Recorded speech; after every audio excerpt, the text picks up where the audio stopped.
Nah, lalu diperoleh juga kesimpulan penelitian ini menggunakan data sampel atau data sekunder BPJS Kesehatan Jakarta Pusat yang mencakup 386.159 kasus pasien TBC di FKTP pada periode 2015 sampai 2022 untuk memprediksi status kepulangan pasien dengan algoritma machine learning seperti logistic regression, decision tree, random forest, light gradient boosting machine, dan Bernoulli naive Bayes. Data diproses melalui tahap pra-pemrosesan untuk memastikan kualitas, termasuk penanganan missing value, penghapusan data tidak relevan, dan pengelompokan ulang kategori variabel sebelum dibagi menjadi data latih yaitu 80% dan juga data uji atau data testing yaitu sebesar 20%.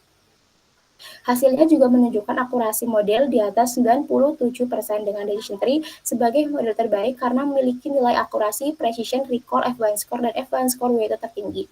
Penelitian ini juga mengidentifikasi 5 variabel prediktor utama dengan pengaruh terbesar berasal dari jenis poli FKTP berupa poli umum yaitu sebesar 65,20%. Diperoleh juga saran yaitu penelitian ini memiliki beberapa keterbatasan, namun diharapkan dapat memberikan kontribusi yang bermanfaat bagi para stakeholders yang terkait. FKTP perlu mengoptimalkan perannya dalam sistem rujukan, khususnya pada poli yang berkontribusi signifikan terhadap kesembuhan pasien, seperti poli umum dengan meningkatkan fasilitas dan juga pelatihan tenaga medis. Sistem pembayaran kapitasi juga perlu diperkuat melalui evaluasi implementasi kapitasi berbasis komitmen pelayanan agar insentif selaras dengan keberhasilan pengobatan. Selain itu, model machine learning yang akurat dalam memprediksi status kepulangan pasien dapat diterapkan untuk meningkatkan efektivitas layanan kesehatan. Penelitian selanjutnya disarankan mempertimbangkan faktor-faktor tambahan seperti status sosial ekonomi dan juga riwayat komorbiditas, serta mengeksplorasi teknik machine learning yang lebih kompleks dan metode validasi seperti cross-validation untuk meningkatkan akurasi model.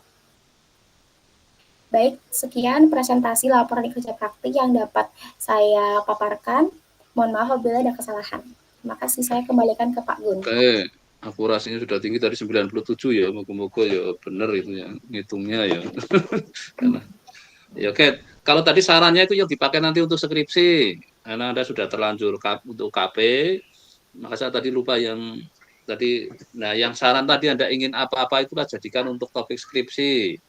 Bahwa ini masih bisa nggak dikerjakan dengan cara lain, tidak seperti yang sudah Anda lakukan itu misalnya. Walaupun akurasi sudah 97% ya, sudah tinggi, ada berapa kemarin kadang masih rendah, jadi bisa dicari dengan cara lain yang lebih ini lagi enggak. Atau mungkin apa nambah data variabel tentang apa sih yang menarik untuk ini sudah, kalau tadi kan ada aspek spasialnya, ini ada aspek spasialnya enggak Anda ya tadi ya, belum ya? Enggak, karena data saya sama datanya Erlin berbeda.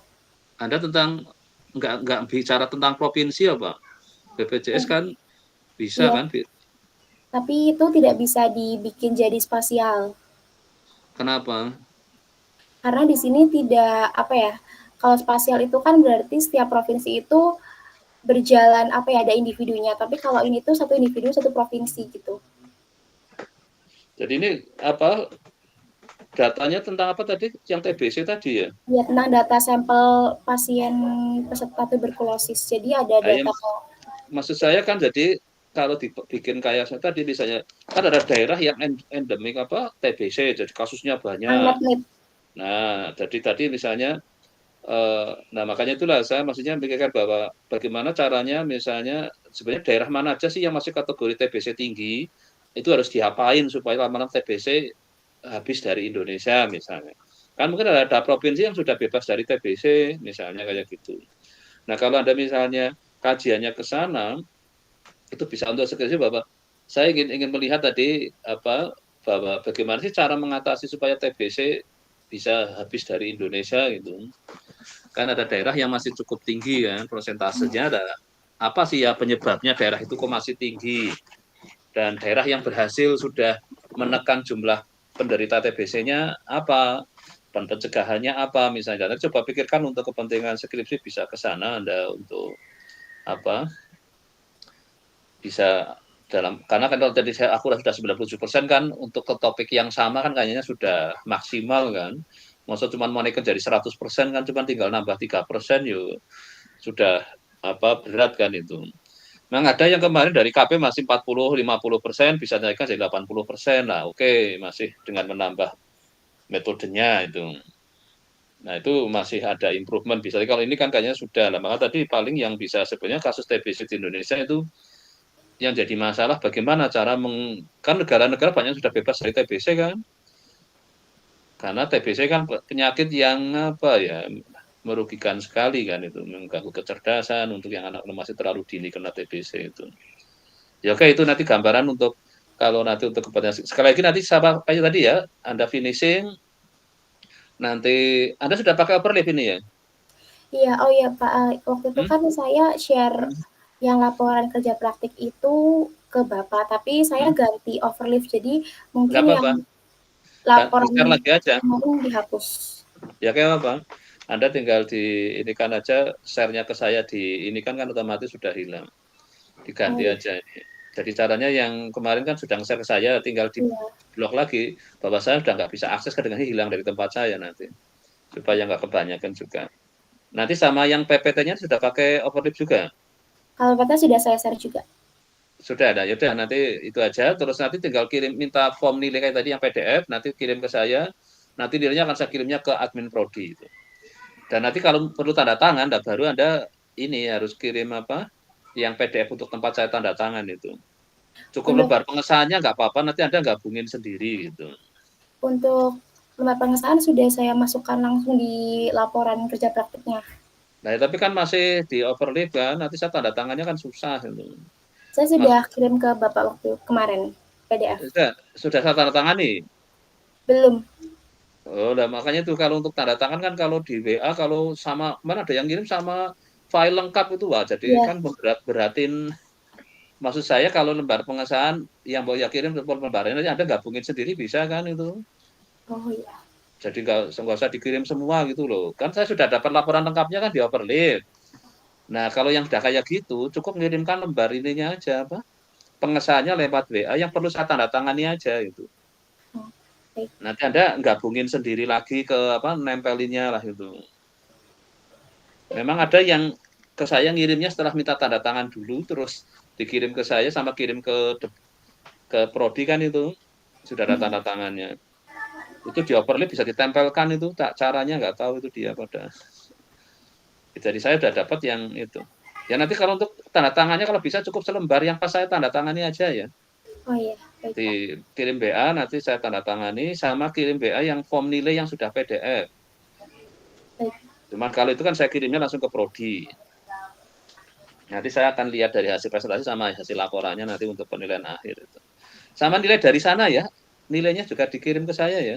Untuk nilai dari sana sudah saya masukkan juga sebenarnya di Oke, laporan praktik. di overlap sudah, masuk di overlap sudah. Sudah. Oh ya udah kalau sudah ada di situ semua ya sudah. Nanti untuk pertimbangan saya akan lihat itu. Ya oke, saya kira sudah cukup ya untuk PC ya. Ya, Silakan Pak. tadi untuk lanjutan skripsinya kalau Anda tadi ingin meningkatkan itu. Ya oke, berikutnya Hana silakan. Saya izin keluar. Oke ya, makasih ya, silakan ya.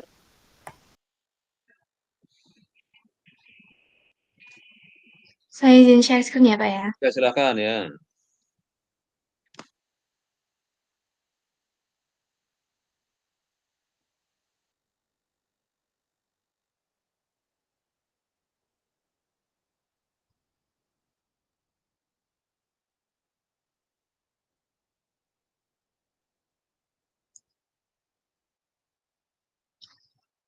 Uh, Selamat pagi, Pak Gunadi. Perkenalkan nama saya Hana Sabira Nisa dengan NIM 224937110 PA 21211. Untuk laporan KP kali ini saya mengangkat judul peramalan harga bawang putih cutting menggunakan model Arima untuk periode Oktober sampai Desember 2024 di Kota Surakarta. Penelitian ini dilatar belakangi oleh di mana bawang putih, terutama jenis cutting, merupakan komoditas pangan penting di Indonesia yang banyak diminati karena kualitasnya yang unggul. Namun, harga bawang putih ini sering berfluktuasi. Pada saat ini, Indonesia masih sangat bergantung pada impor bawang putih, di mana hampir 90% total impor bawang putih ini berasal dari Cina. Ketergantungan yang tinggi ini menyebabkan harga bawang putih dalam negeri sangat dipengaruhi oleh harga di negara eksportir atau di Cina. Selain itu, Melemahnya nilai tukar rupiah terhadap dolar Amerika Serikat juga menjadi salah satu faktor terjadinya fluktuasi. Sehingga penelitian ini bertujuan menggunakan model ARIMA untuk meramalkan harga bawang putih cutting di kota Surakarta pada periode Oktober hingga Desember 2024 guna membantu pemerintah dan pelaku usaha dalam menjaga stabilitas harga serta merumuskan kebijakan yang lebih efektif. Dari paparan latar belakang tersebut, maka terdapat 3 poin rumusan masalah yang dapat dijawab pada hasil penelitian ini. Yang pertama adalah bagaimana pola historis harga bawang putih cutting di Kota Surakarta. Yang kedua, apakah model ARIMA dapat meramalkan harga bawang putih cutting secara akurat? Dan yang ketiga, bagaimana hasil peramalan dapat membantu menjaga stabilitas harga di pasar lokal.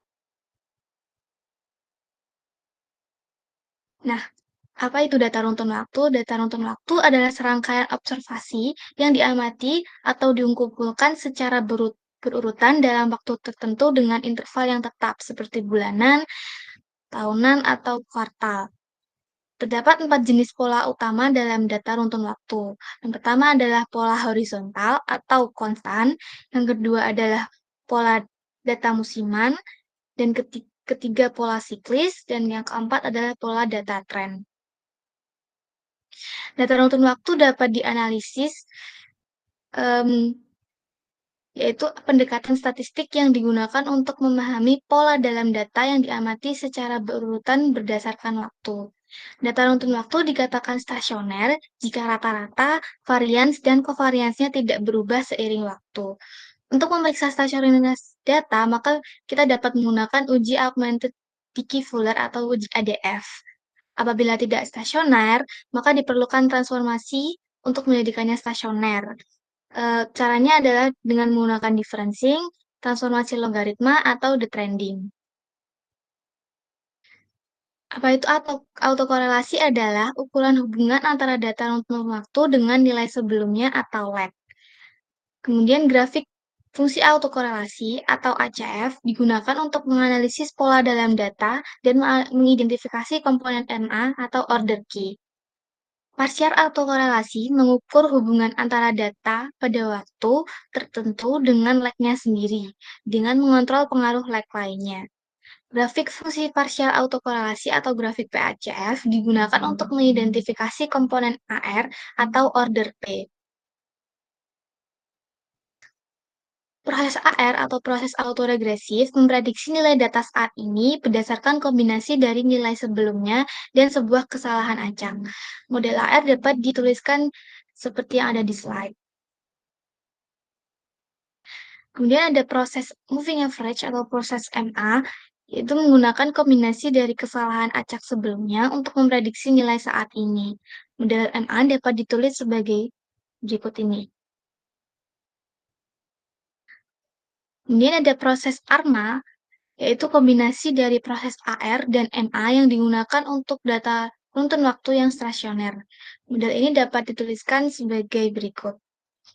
Model ini menggabungkan kekuatan AR untuk menangkap pola berdasarkan nilai sebelumnya dan MA untuk menangkap pola dari kesalahan acak sebelumnya. Kemudian ada proses integrated. Proses ini bertujuan untuk mengubah data runtun waktu yang tidak stasioner menjadi stasioner melalui proses diferensiasi, yaitu perhitungan selisih antara nilai saat ini dengan nilai sebelumnya. Proses ini dapat diulang beberapa kali hingga data menjadi stasioner. Proses diferensiasi hingga D kali dapat dirumuskan sebagai berikut ini.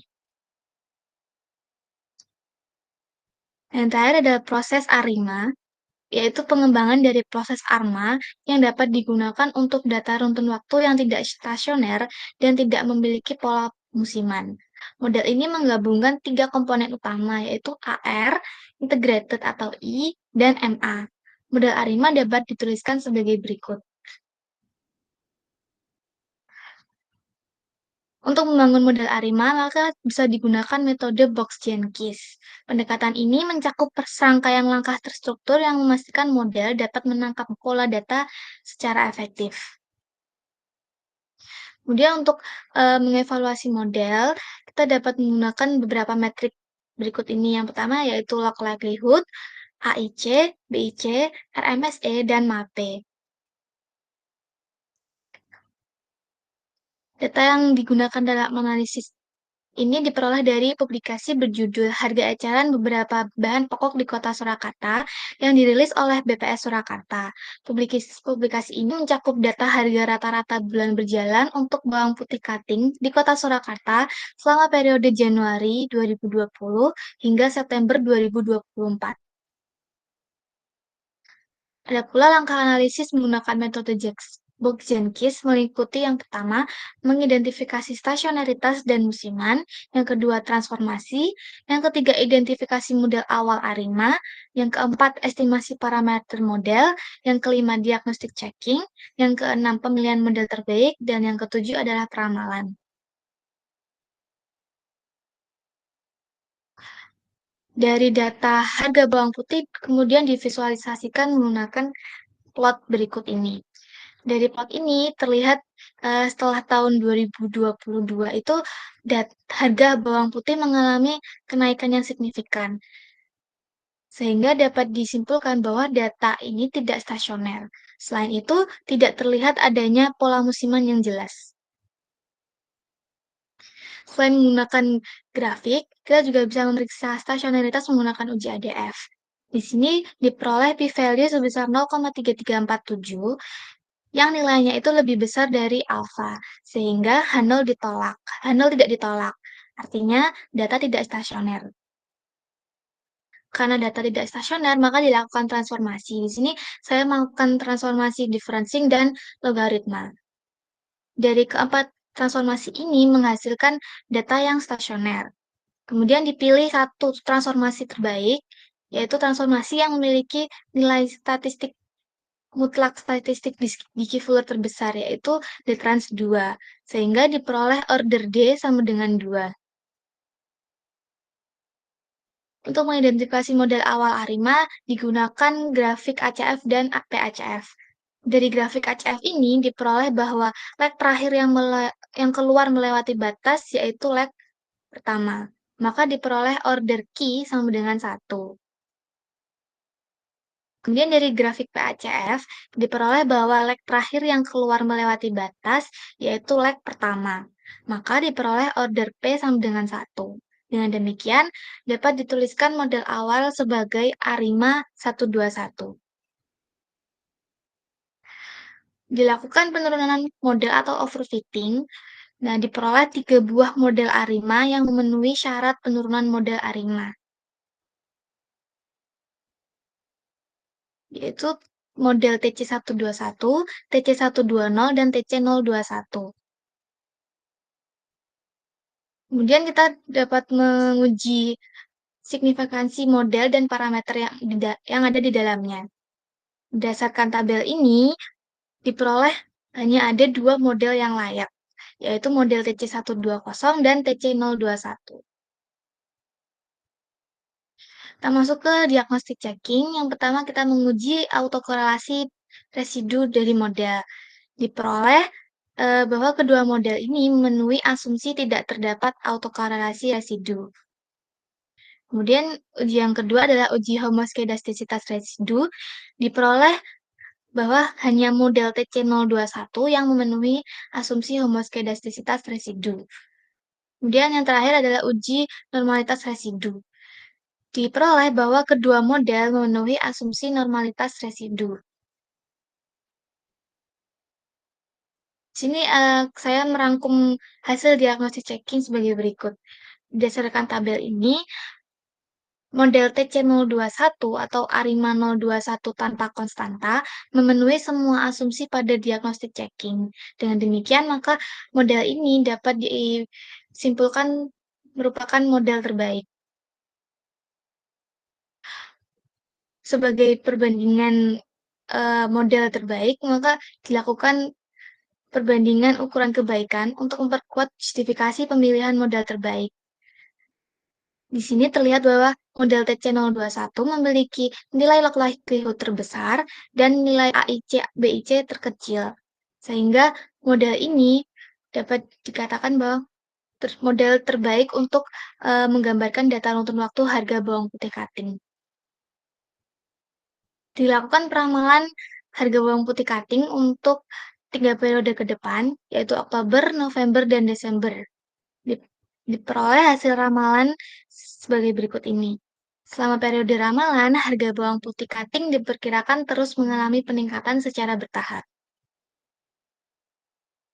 Di sini juga saya mencari akurasi ramalannya, diperoleh RMSE sebesar 1784,87 yang menunjukkan rata-rata kesalahan prediksi model yang kecil jika dibandingkan dengan nilai aktualnya, serta nilai MAPE sebesar 4,15% yang menunjukkan tingkat kesalahan prediksi yang sangat rendah dan termasuk dalam kategori akurasi yang sangat baik. Dengan demikian, model ARIMA 021 tanpa konstanta memiliki performa yang baik dalam meramalkan harga bawang putih cutting. Dari hasil peramalan tersebut, maka pemerintah dapat menggunakan hasil pemeramalan ini untuk merumuskan kebijakan stabilisasi harga seperti yang pertama, pengaturan kuota impor bawang putih cutting secara lebih presisi. Kedua, pemberian subsidi kepada produsen lokal untuk mendorong peningkatan produksi domestik. Kebijakan ini dapat bertujuan untuk mengantisipasi kenaikan harga di akhir tahun. Kedua, menjaga daya beli masyarakat dan mengurangi ketergantungan kepada impor. Untuk pelaku usaha, hasil ramalan ini dapat digunakan untuk mengelola stok agar lebih efektif dengan menambah persediaan sebelum kenaikan harga terjadi untuk meminimalkan resiko kekurangan stok. Yang kedua, merumuskan strategi promosi seperti memberi penawaran paket hemat atau diskon untuk pembelian dalam jumlah tertentu. Hal tersebut dilakukan untuk mengurangi dampak kenaikan harga bagi konsumen, menjaga volume penjualan, dan menghindari fluktuasi harga yang berlebihan. Maka dari penelitian ini dapat disimpulkan bahwa yang pertama, pola harga bawang putih pada periode Januari 2020 hingga September 2024 menunjukkan tren kenaikan yang signifikan tanpa adanya musiman. Yang kedua, model terbaik adalah model ARIMA 021 tanpa konstanta.